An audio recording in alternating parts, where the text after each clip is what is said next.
Welcome to the Daily Audio Torah. Today is August 16th. Now let's continue our journey reading through the entire Bible in 1 year. This week we are reading from the New Living Translation for the Old Testament and for the New Testament. Deuteronomy 7:12-26.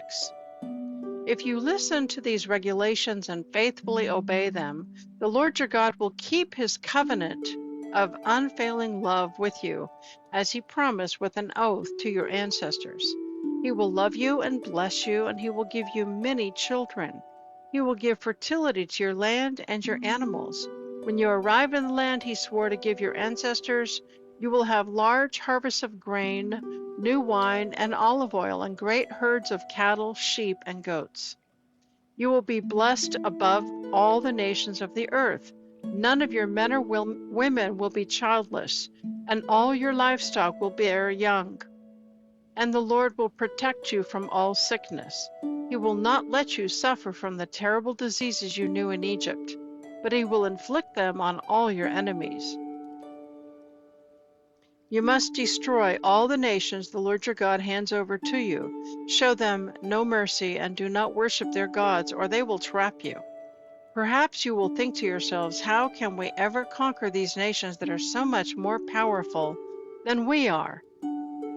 But don't be afraid of them.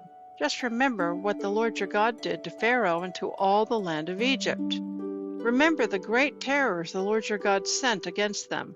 You saw it all with your own eyes. And remember the miraculous signs and wonders, and the strong hand and the powerful arm with which he brought you out of Egypt. The Lord your God will use this same power against all the people you fear. And then the Lord your God will send terror to drive out the few survivors still hiding from you. No, do not be afraid of those nations, for the Lord your God is among you, and he is a great and an awesome God. The Lord your God will drive those nations out ahead of you, little by little. You will not clear them away all at once, otherwise the wild animals would multiply too quickly for you. But the Lord your God will hand them over to you. He will throw them into complete confusion until they are destroyed. He will put their kings in your power, and you will erase their names from the face of the earth. No one will be able to stand against you, and you will destroy them all. You must burn their idols in fire, and you must not covet the silver or gold that covers them.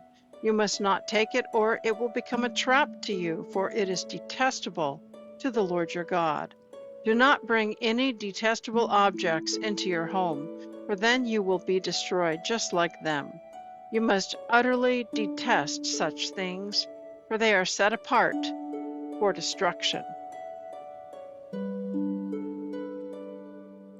Nehemiah 11:1-12:26. Now the leaders of the people were living in Jerusalem, the holy city, at this time. 1/10 of the people from the other towns of Judah and Benjamin were chosen by sacred lots to live there too, while the rest stayed where they were. And the people commended everyone who volunteered to resettle in Jerusalem. Here is a list of the names of the provincial officials who came to Jerusalem. Most of the people, priests, Levites, temple servants, and descendants of Solomon's servants, continued to live in their own homes in the various towns of Judah. But some of the people from Judah and Benjamin resettled in Jerusalem. From the tribe of Judah, Athaiah, son of Uzziah, son of Zechariah, son of Amariah, son of Shephatiah, son of Mahalalel, of the family of Perez, and Messiah, son of Baruch, son of Kol-Hozeh, son of Haziah, son of Adiah, son of Jorib, son of Zechariah, of the family of Shelah. There were also 468 descendants of Perez who lived in Jerusalem, all outstanding men. From the tribe of Benjamin, Salu, son of Meshullam, son of Joed, son of Pedaiah, son of Koliah, son of Messiah, son of Ithiel, son of Josiah, and after him there were Gabai and Salai, and a total of 928 relatives. Their chief officer was Joel, son of Zichri, who was assisted by Judah, son of Hasanuah, second in command over the city. From the priests, Jedaiah son of Jorib, Jachin, and Sariah son of Hilkiah, son of Meshullam, son of Zadok, son of Marioth, son of Ahitub, the supervisor of the temple of God, together with 822 of their associates who worked at the temple. Also, there was Adiah, son of Jeroham, son of Pelaliah, son of Amzi, son of Zechariah, son of Pashur, son of Malchijah, and 242 of his associates, who were heads of their families. There were also Amashai, son of Azarel, son of Azai, son of Meshillemoth, son of Immer, and 128 of his outstanding associates. Their chief officer was Zabdiel, son of Hagadolam.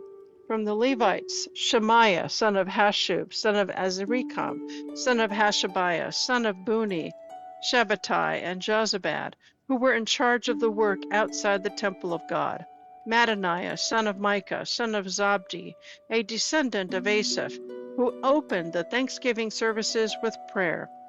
Bakbukiah, who was Mattaniah's assistant, and Abda, son of Shammua, son of Galal, son of Jeduthun. In all there were 284 Levites in the holy city. From the gatekeepers, Akub, Talmon, and 172 of their associates, who guarded the gates. The other priests, Levites, and the rest of the Israelites lived wherever their family inheritance was located in any of the towns of Judah. However, the temple servants, whose leaders were Ziha and Gishpa, all lived on the hill of Ophel. The chief officer of the Levites in Jerusalem was Uzai, son of Bani, son of Hashabiah, son of Mattaniah, son of Micah, a descendant of Asaph, whose family served as singers at God's temple. They were under royal orders which determined their daily activities. Pethahiah, son of Meshezabel, a descendant of Zerah, son of Judah, was the king's agent in all matters of public administration. Some of the people of Judah lived in Kiriath Arba with its villages, Dibon with its villages, and Jekabzeel with its villages. They also lived in Jeshua, Moladah, Beth-Pelet, Hazar Shual, Beersheba with its villages, Ziglag, and Makona with its villages. They were also in En-Rimmon, Zorah, Jarmuth, Zanoah, and Adullam with their villages. They were also in Lachish and its nearby fields, and Azekah with its surrounding villages.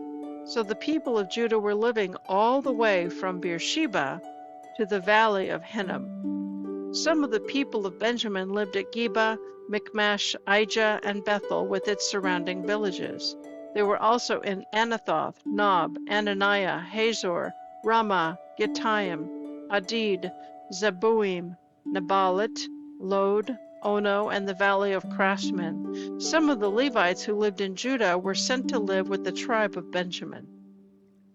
Here is the list of the priests and Levites who had returned with Zerubbabel, son of Shealtiel, and Jeshua the high priest: Sariah, Jeremiah, Ezra, Amariah, Maluk, Hattush, Shechaniah, Harim, Meremoth, Iddo, Ginnethon, Abijah, Miniamin, Moadiah, Bilgah, Shemaiah, Jorib, Jedaiah, Salu, Amok, Hilkiah, and Jedaiah. These were the leaders of the priests and their associates in the days of Jeshua. The Levites who had returned with them were Jeshua, Binnui, Kadmiel, Sherebiah, Judah, and Mattaniah, who, with his associates, was in charge of the songs of thanksgiving. Their associates, Bakbukiah and Uni, stood opposite them during the service. Jeshua, the high priest, was the father of Joachim. Joachim was the father of Eliashib. Eliashib was the father of Joiada. Joiada was the father of Johanan. Johanan was the father of Jaddua. Now when Jehoiakim was high priest, the family leaders of the priests were as follows: Moriah was the leader of the family of Sariah. Hananiah was the leader of the family of Jeremiah. Meshullam was the leader of the family of Ezra. Jehohanan was the leader of the family of Amariah. Jonathan was leader of the family of Maluk. Joseph was the leader of the family of Shechaniah. Adnah was the leader of the family of Harim. Helkai was the leader of the family of Merimoth. Zechariah was leader of the family of Iddo. Meshullam was the leader of the family of Ginnethon. Zichri was leader of the family of Abijah. There was also a leader of the family of Miniam. Hiltai was the leader of the family of Moadiah. Shammua was leader of the family of Bilgah. Jehonathan was leader of the family of Shemaiah. Madani was the leader of the family of Joreb. Uzai was the leader of the family of Jediah. Palai was the leader of the family of Salu. Eber was leader of the family of Amok. Hashabiah was leader of the family of Hilkiah. Nethanel was leader of the family of Jediah. During the reign of Darius II of Persia, a list was compiled of the family leaders of the Levites and the priests in the days of the following high priests: Eliashib, Joiada, Johanan, and Jaddua. The heads of the Levite families were recorded in the book of history down to the days of Johanan, the grandson of Eliashib. These were the family leaders of the Levites: Hashabiah, Sherebiah, Jeshua, Binnui, Kadmiel, and other associates who stood opposite them during the ceremonies of praise and thanksgiving, one section responding to the other, just as commanded by David, the man of God. This included Mattaniah, Bakbukiah, and Obadiah. Meshullam, Talmon, and Akub were the gatekeepers in charge of the storerooms at the gates. These all served in the days of Joachim, son of Jeshua, son of Jehozadak, and in the days of Nehemiah the governor, and of Ezra the priest and scribe.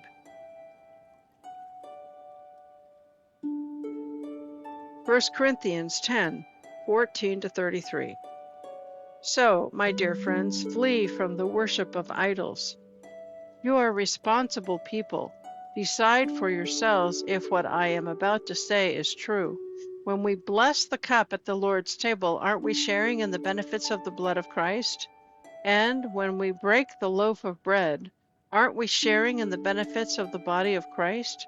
And we all eat from one loaf, showing that we are one body. And think about the nation of Israel. All who eat the sacrifices are united by that act. What am I trying to say? Am I saying that the idols to whom the pagans bring sacrifices are real gods, and that these sacrifices are of some value? No, not at all. What I am saying is that these sacrifices are offered to demons, not to God. And I don't want any of you to be partners with demons. You cannot drink from the cup of the Lord and from the cup of demons too. You cannot eat at the Lord's table and at the table of demons too. What? Do you dare to rouse the Lord's jealousy as Israel did? Do you think we are stronger than He is?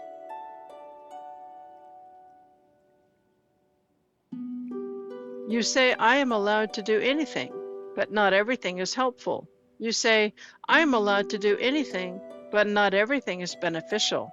Don't think only of your own good. Think of other Christians and what is best for them. Here's what you should do. You may eat any meat that is sold in the marketplace. Don't ask whether or not it was offered to idols, and then your conscience won't be bothered, for the earth is the Lord's and everything in it. If someone who isn't a Christian asks you home for dinner, go ahead, accept the invitation if you want to. Eat whatever is offered to you and don't ask any questions about it. Your conscience should not be bothered by this. But suppose someone warns you that this meat has been offered to an idol. Don't eat it, out of consideration for the conscience of the one who told you. It might not be a matter of conscience for you, but it is for the other person. Now, why should my freedom be limited by what someone else thinks? If I can thank God for the food and enjoy it, why should I be condemned for eating it? Whatever you eat or drink, or whatever you do, you must do all for the glory of God. Don't give offense to Jews or Gentiles or the church of God. That is the plan I follow too. I try to please everyone in everything I do. I don't just do what I like or what is best for me, but what is best for them, so they may be saved. Psalm 34. 11-22. Come, my children, and listen to me, and I will teach you to fear the Lord. Do any of you want to live a life that is long and good? Then watch your tongue. Keep your lips from telling lies. Turn away from evil and do good. Work hard at living in peace with others. The eyes of the Lord watch over those who do right. His ears are open to their cries for help. But the Lord turns his face against those who do evil. He will erase their memory from the earth. The Lord hears his people when they call to him for help. He rescues them from all their troubles. The Lord is close to the brokenhearted. He rescues those who are crushed in spirit. The righteous face many troubles, but the Lord rescues them from each and every one. For the Lord protects them from harm. Not one of their bones will be broken. Calamity will surely overtake the wicked, and those who hate the righteous will be punished. But the Lord will redeem those who serve him. Everyone who trusts in him will be freely pardoned. Proverbs 21:14-16. A secret gift calms anger. A secret bribe pacifies fury. Justice is a joy to the godly, but it causes dismay among evildoers. The person who strays from common sense will end up in the company of the dead.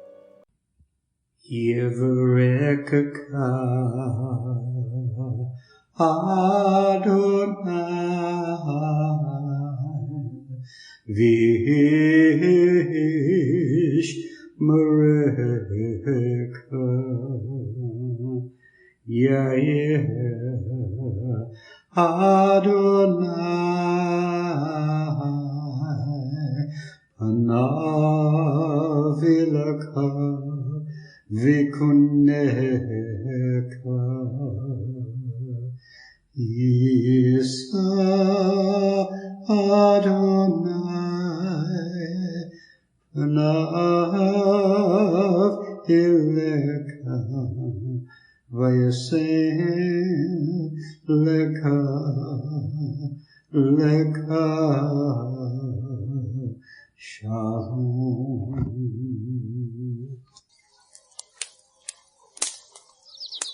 The Aaronic blessing from Numbers chapter 6, 24-26. Adonai bless you and keep you. Adonai make his face to shine upon you and be gracious to you.